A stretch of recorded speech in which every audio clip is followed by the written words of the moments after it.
Little arts అసలు ఈ cinema ఎట్లా బిగిన్ అయింది, ఎట్లా వర్కౌట్ అయింది, what is the biggest game that they have played, వాళ్ళ మార్కెటింగ్ స్ట్రాటజీస్ ఏముండే, కంట్రోల్డ్ బడ్జెట్లా ఈ సినిమాని ఎట్లా తీసినారు, ఇంత ప్రాఫిట్స్ ఎట్లా చేసినారు, జనాలు రిపీటెడ్గా ఈ సినిమాని ఎందుకు చూస్తున్నారు, పెద్ద పెద్ద స్టార్ల సినిమాలకి కాంపిటీషన్ ఇచ్చి రన్ ఎట్లా సంపాదించింది, ఎక్స్పెక్టేషన్స్ ఏం లేవు కాబట్టి వర్కౌట్ అయిందా, ఎన్ నెంబర్ ఆఫ్ క్వశ్చన్స్ ఉన్నాయి. గోయింగ్ ఫార్వర్డ్ ఈ వీడియోలో ఇవన్నీ డిస్కస్ చేద్దాము. అంతకన్నా ముందు please subscribe the channel. Little arts ఎట్లా ఇంటర్మీడియట్ నిబ్బా స్టోరీ కాబట్టి నేను కూడా ఒక రియల్ లైఫ్ చిన్న నిబ్బా స్టోరీ చెప్తా. నా ఫ్రెండ్ ఒక పిల్లని 6 years నుంచి లవ్ చేసిండు. అంటే మన 6th క్లాస్ నుంచి ఇంటర్మీడియట్ దాకా డైలీ చూసేటోడు, కానీ ఒక్కరోజు కూడా చెప్పేటోడు కాదు. అట్లాంటిది ఒకరోజు చెప్దామని ఫిక్స్ అయ్యాడు. అప్పట్లో మన కాఫీ మగ్స్ మీద ఫొటోస్ ప్రింట్ చేయడం చాలా ఫేమస్ ఉండే. అట్లాంటిది ఒకటి ప్రింట్ చేయించి తెచ్చి ఆ పిల్లకిచ్చి ప్రపోజ్ చేసిండు. అది అయిన తర్వాత ఆ పిల్ల ఏడవడం స్టార్ట్ చేసింది. ఎందుకు ఏడ్చిందో తెలుసా? ప్రపోజ్ చేసినందుకైతే కాదు, పక్కా. ఎందుకు ఏడ్చిందో చెప్తా. ఈ వీడియోని ఎండ్ వరకు చూడు, ఎండ్లో ఖచ్చితంగా చెప్తా, మజా వస్తుంది. Coming back to the topic, little hearts అనేది ఒక షార్ట్ ఫిలిం లాగా స్టార్ట్ అయిందంట. అంటే మన రైటర్ ఉన్నాడు కదా సాయి మార్తాండ్, ఆయన ఇదే సినిమాని ఒక 20 minutes రాసిండంట. రాసి ఆ షార్ట్ ఫిలిం ప్రొడ్యూసర్కి నరేట్ చేస్తే, అరే కథ మస్తు వచ్చిందిరా, ఎందుకురా వేస్ట్ చేసుకుంటావు, ఒక ఫీచర్ ఫిలిం రాయొచ్చు కదరా అంటే రాయడం స్టార్ట్ చేసిండంట. 6 months లేటర్ కథ అయిపోయింది. ఇప్పుడు ఈ కథని 30 lakhs బడ్జెట్లో తీద్దామనే మైండ్ సెట్తో డైరెక్టర్ ఉండే అంట. ఒకసారి ఇట్లనే అదే సాయి మార్తన్ మన డైరెక్టర్ ఉన్నాడు కదా, ఒకసారి ఇట్లనే వాళ్ళ ఫ్రెండ్ వాళ్ళ ఫ్లాట్కి పోతే ఆడ మౌలి కూడా ఉన్నాడంట. అరే నీ దగ్గర ఏదో స్టోరీ ఉందని చెప్పినావు కదరా, మౌలి కూడా ఇన్నే ఉన్నాడు, ఒకసారి కథ చెప్పి చూడొచ్చు కదా అంటే, ఏ వద్దురా మొన్ననే #90sలో 10th class ఓన్లీక చేసిండు, మళ్ళీ ఇప్పుడు ఎంబటే ఇంటర్మీడియట్ స్టోరీ అంటే చేస్తాడో లేదో అని అనుకుంటా కథ చెప్పడం స్టార్ట్ చేసిండంట. కథ అయిపోయింది, మౌలికి కథ సాలిడ్గా నచ్చింది. బ్రో నువ్వు ఒక 1 week ఆగు బ్రో, నేను ఎట్లయినా ప్రొడ్యూసర్ని సెట్ చేస్తా అని చెప్పి మౌలి అన్నాడంట. 1 week తర్వాత ఆదిత్య హాసన్, ఈటీవీ విన్ ఇవన్నీ పిక్చర్లకు వచ్చినాయి. అట్లనే నరేషన్స్ ఇవ్వడం కూడా స్టార్ట్ చేసిండు. నరేషన్స్ అయిపోగానే అందరికీ కథ నచ్చేసింది. అండ్ దెన్ స్లోగా బడ్జెట్స్ కూడా పెరిగిపోయినాయంట సినిమావి. కట్ చేస్తే ఇప్పుడు ఆల్మోస్ట్ 2.4 crores పెట్టి తీసిన సినిమా ఇప్పుడు 20+ crores కలెక్ట్ చేసిందంట. సాయి మార్తాండ్ రాసిన క్యారెక్టర్స్ పర్ఫెక్ట్ లేవు, అందుకే మనకు రియల్ ఫీలింగ్ వచ్చింది. ట్రూ సిచ్యువేషన్స్ని చూపించిండు, ఆ ఏజ్లో ఉండే లౌండ్ పన అదంతా. అండ్ మోర్ ఓవర్ మనం ఇంటర్మీడియట్లో ఉన్నప్పుడు మన మైండ్ సెట్ ఎట్లుంటేనో అట్లనే రాసిండు, అట్లనే తీసిండు. ఈ సినిమాకున్న మేజర్ బలం అదే, రిలేటబిలిటీ.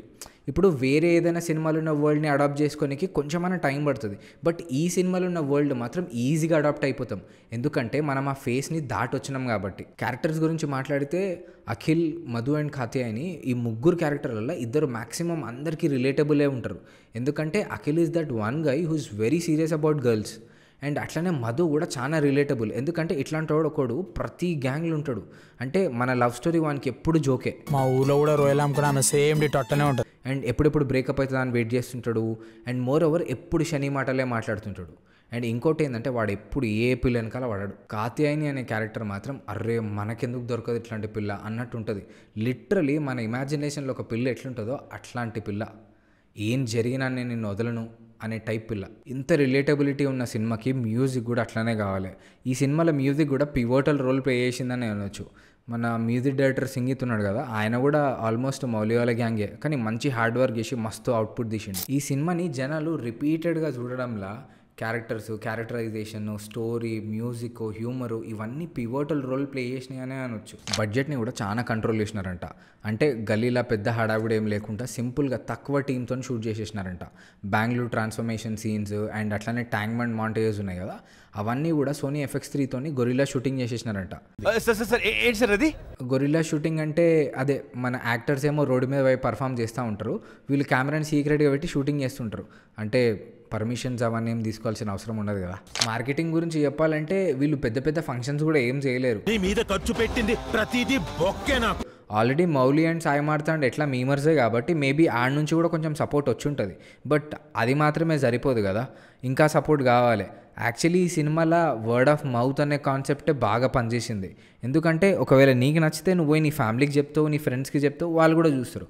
అదే ఈ సినిమాకి బాగా పనిచేసింది. ఇదే సినిమా మూమెంట్లో వేరే పెద్ద పెద్ద స్టార్ సినిమాలు కూడా రిలీజ్ అయినాయి, బట్ అడ్రస్ లేకుండా పోయినాయి. ఎందుకంటే ఈడ వాడు వీడని ఏం లేదు, నీ దగ్గర కంటెంట్ ఉంటే నువ్వే తోపు, నువ్వే తురుము. Coming back to my friends నిబ్బా లవ్ స్టోరీ. అయితే మా వాడు కాఫీ మగ్ ఇచ్చి ప్రపోజ్ చేయగానే ఆ పిల్ల ఏడవడం స్టార్ట్ చేసింది. నెక్స్ట్ డే ఆ పిల్ల వాళ్ళ ఫ్రెండ్స్ ఏమైంది, ఎందుకు అంతగానం ఏడిచినావు అని అడిగితే వాళ్ళ వైపు అట్లా కోపంగా చూసి ఆ మగ్గు మీద నా ఫోటో గలీజ్ ఉందే అందుకే ఏడ్చిన అని అన్నదంట. సార్ మీ దగ్గర అసిస్టెంట్ డైరెక్టర్గా జాయిన్ అయ్యి వచ్చాను సార్. ఆబ్వియస్లీ వాళ్ళిద్దరు ఇప్పుడు ఏం కలిసిలేరు కానీ. So that's all for the day. మళ్ళీ మంచి వీడియోతో కలుద్దాము. Until then bye. అజయ్ కట్ జై.